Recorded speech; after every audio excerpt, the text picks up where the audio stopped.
Hey up everyone, I'm in Hyde, before first light, it's just coming to dawn now. Again, it's winter time, so I'm going to be targeting grey squirrel, and I'm going to be shooting a piece of land or a little patch of woodland that I hadn't shot for 2 years. I've actually let it rest while I've been elsewhere. You'll have seen I built a new purposide out of pallets and a bit of timber framework. That's all set up, camouflage tarp over top, nice comfy chair inside, and I've created a couple of shooting windows.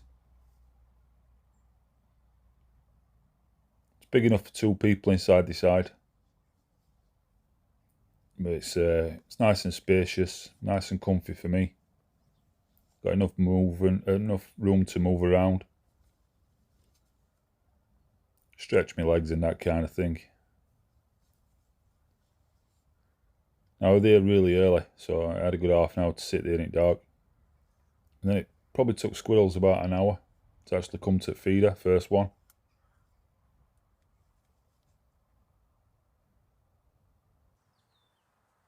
So here's camcorder footage.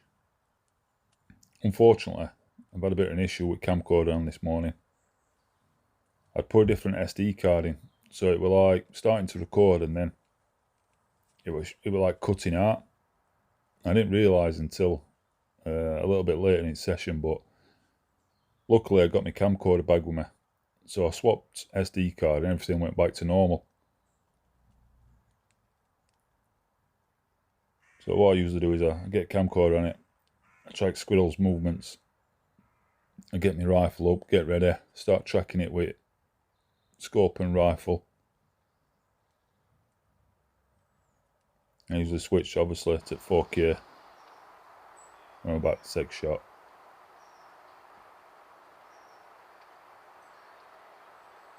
Just waiting for that feeding pattern. It's going to sit up again.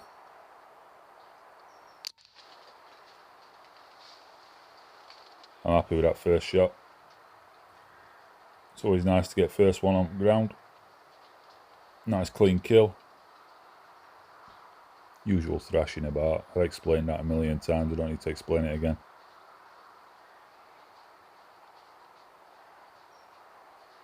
This feeder's been back up a couple of weeks. I've made it out of an old kitchen bin.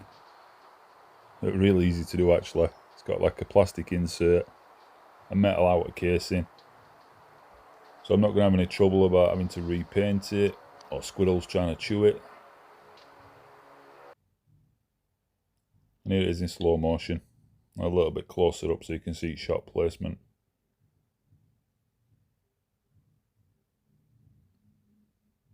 You're always going to get a bit of movement. No one can be perfectly steady. It's about timing your movement. You'll see just as crosshairs start to come up, that's when I release my shot. So then rather than rifle sort of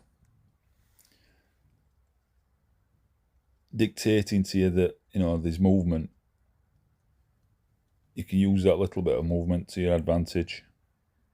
And it's just training really, and just consistency. So you appreciate you're going to move, but as you move, practice your timing, particularly when you're going to release shot. Here's my view from Hyde. Nice little shooting window. What I am going to do, I'm going to create a little stand to sit my rifle on rather than take my trigger sticks. They're not needed in this hide.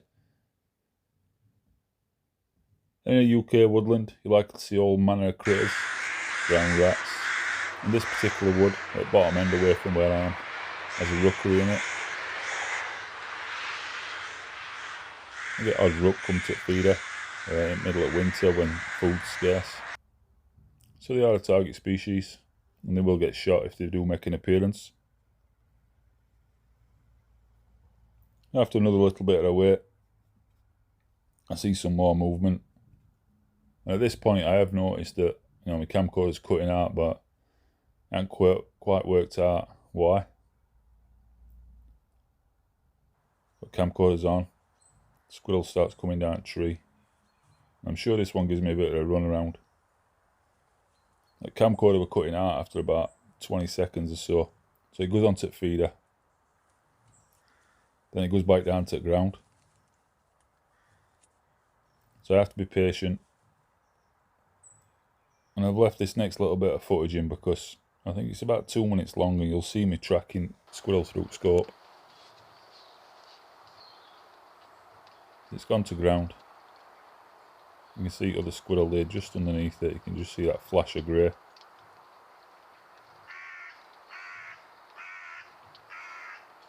When they're jittery like this,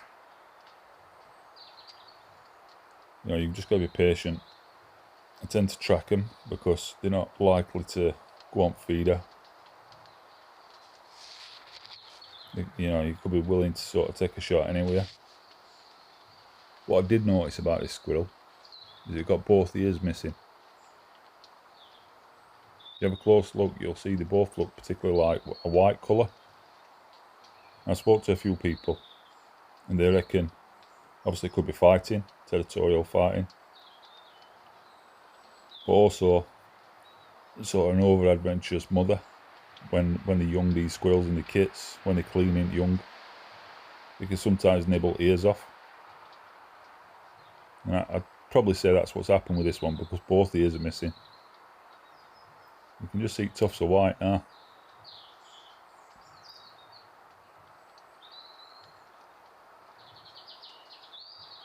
Now this squirrel's a little bit nervous because of that one on ground. So I'm thinking, right, I'm just going to go to the feeder. And it does. But it's not in a feeding pattern. It makes me feel comfortable to take a shot.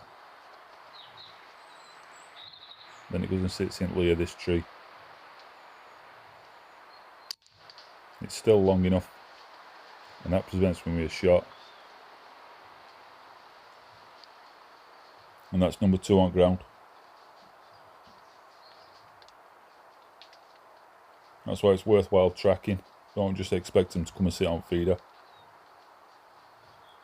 If they present a safe shot and a steady shot, then what you want to be doing is obviously taking your opportunity.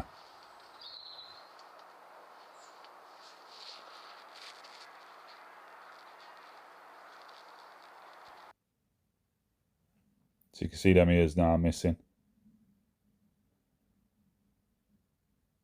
So that's still long enough. Just going to manage my timing.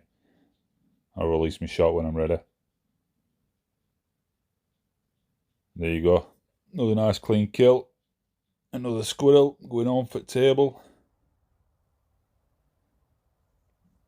So as usual, what I'll do is I'll just track it, I don't know, 30 seconds, a minute.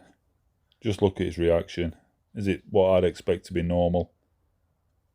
If it is, all well and good. If not, quick follow-up. And just make sure it's a humane dispatch.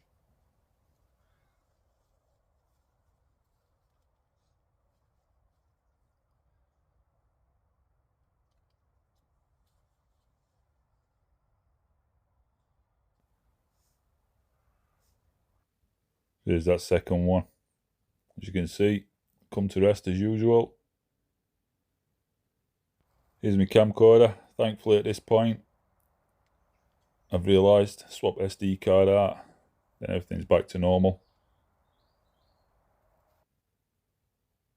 When it's back, start watching wildlife. Like I said before, in UK woodland you're likely to see anything from robins, rabbits.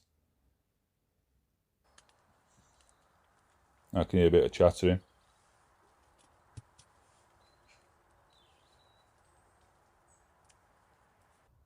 There's a magpie in the area.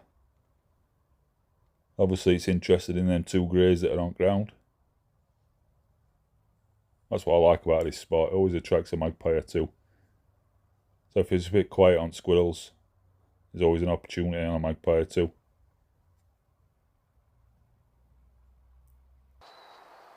So it floated up into the tree, just to the left of where I shot that second squirrel. I'm trying to keep my movement to a minimum. And it goes lower down into a little bush, just to my right hand side.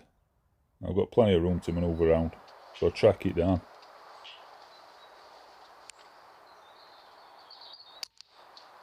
nice out and long shot. My preferred shot on corvids or any bird really, as long as you know where your vitals are. And for me, it's always slightly off-centered, particularly when they're facing you like this. You just tuck it under wing. What it does then, finds its way straight through to heart and lungs. As you can see, there were lights out for that magpie pretty quickly.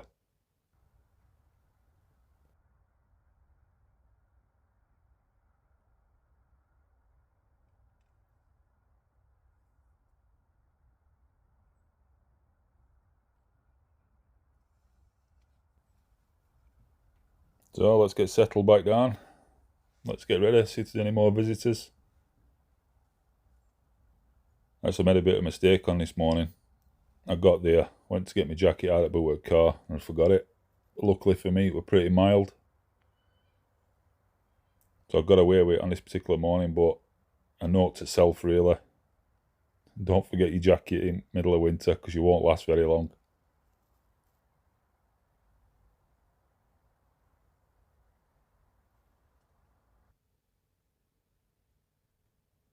Just taking in sights and sounds. Always living in hope that there's another opportunity. And at this point, because I forgot my jacket, I think I'd been hide about 3 hours, and it were pretty mild, so about 9 or 10 degrees. And obviously I've got some protection from wind and stuff like that, and elements inside an hide. Luckily I got my gloves, I got my snood, I got my hat. I'm just starting to feel cold a little bit. There's no better way of warming up. Your adrenaline starts to pump a little bit more. Seen another squirrel coming down a tree, and this time camcorder's actually working.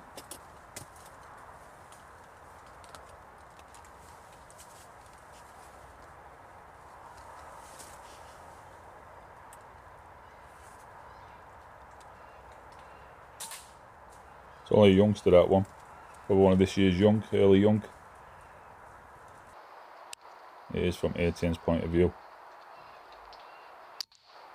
Another nice clean kill. Don't matter if they're small or fully grown. Inevitable is they're all going to get shot if they present a shot. A little bit of thrashing about. But I've got good plans for this one. So my new cooking channel, The Hunter's Harvest.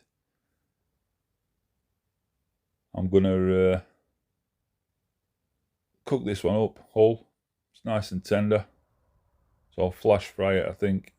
Coat it in some flour and some seasoning. Nice simple recipe. And you can do it with a full grown squirrel as well. It's just about preparation really, and just making sure that you don't get your meat too tough.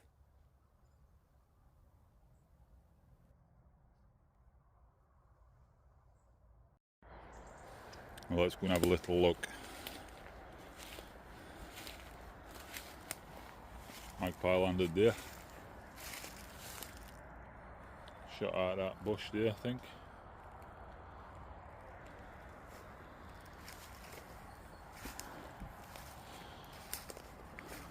One squirrel.